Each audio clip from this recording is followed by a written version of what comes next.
This is a photo of Captain Jack's Wharf. It's printed on metal. Captain Jack in the 1890s had little fishing boats, and he was a weir fisherman.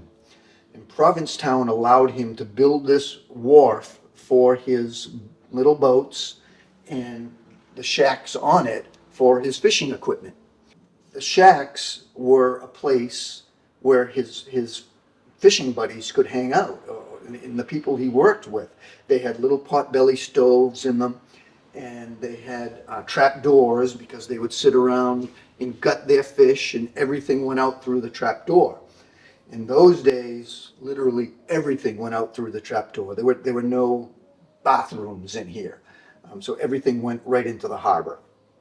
But that was 1890, and by 1920, an odd thing happened. Motors were put on boats, and the boats got bigger because they had motors, and weir fishermen were really put out of business. So what Jack did was he started renting out his shacks, and it became the most wild place in Provincetown. Famous people have stayed there. One who comes to mind is Tennessee Williams. But anyway, Captain Jack passes away in the 1940s.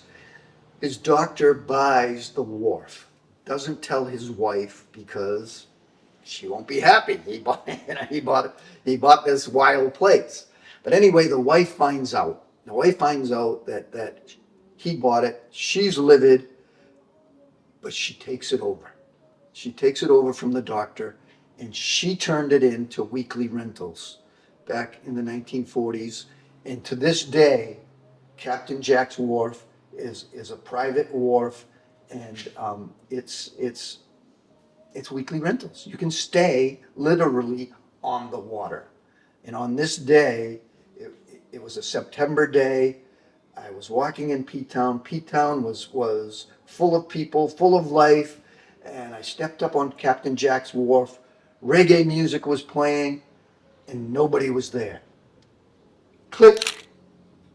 You gotta be kidding me. Captain Jack's Wharf.